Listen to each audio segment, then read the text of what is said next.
शक्तीपीठ महामार्गाच्या विरोधात पश्चिम महाराष्ट्र आणि मराठवाड्यामध्ये आज चक्काजाम आंदोलन होणार आहे। शक्तीपीठ महामार्गाच्या विरोधात राज्यातल्या 12 जिल्ह्यांमध्ये चक्काजाम आंदोलन करण्यात येणार आहे। महामार्ग रोखून चक्काजाम आंदोलनाचा निर्णय शेतकऱ्यांनी घेतलाय। कोल्हापुरातील आंदोलनामध्ये शेतकरी नेते राजू शेट्टी स्वतः सहभागी होणार आहेत। शक्तीपीठ महामार्गाच्या विरोधातील लढा आणखी तीव्र करण्यासाठी शेतकऱ्यांनी कंबर कसल्याचं पाहायला मिळतंय। शक्तीपीठ महामार्ग आमच्यावरती लादू नका अशा तीव्र भावना शेतकऱ्यांच्या आहेत।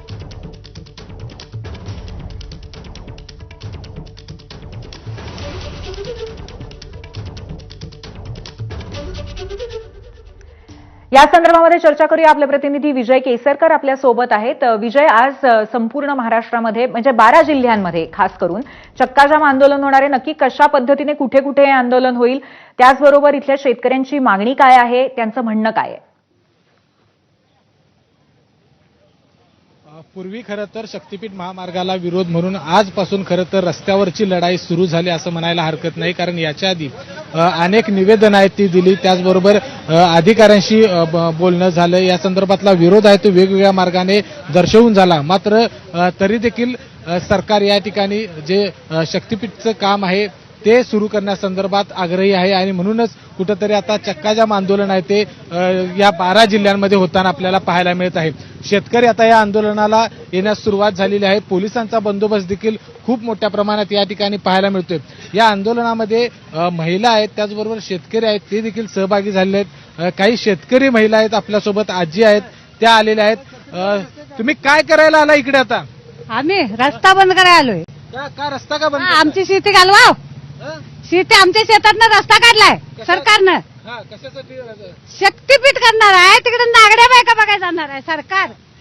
आपल्यासोबत काही इथं शेतकरी आहेत, मला सांगा काय भूमिका असणार आहे आता चक्काजामच्या आंदोलनात? सरकार शेतकऱ्याला गृहीत धरून शेतकऱ्याच्या आजच्या परिस्थितीवर सरकारला असं वाटतं की आपण सत्तेच्या बळावर आणि पाशवी बहुमतावर त्याच्यावर कुठलाही आपण प्रकल्प लादू शकतोय आणि त्याला चिरडून आपण रस्ता करू शकतोय।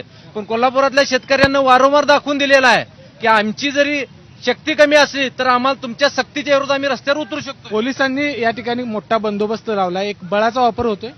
निश्चितपणे त्याने आपल्या बळाचा वापर करण्यासाठीच आज या मोर्चासाठी सर्वसाधारण शेतकरी ज्यांची जमीन या शक्तीपीठ महामार्गात जाणार आहे असे शेतकरी येत असताना त्यांनी अडवायचा प्रयत्न केलाय। साधारणतः 700 पोलीस बंदोबस्तासाठी तैनात केले। इथं कोण काही शेतकरी आहेत, अतिरेकी कोणी नाही, तरी ही जर शक्ती त्यांनी अन्य करण्यासाठी वापरली तर निश्चितपणे त्याचा चांगला उपयोग शासनासाठी होऊ शकतोय। खरं तर शासनानं रस्ता करण्याचं धोरण म्हणजे सर्वसामान्य शेतकऱ्यांची लूट करण्याचा उद्देश आहे।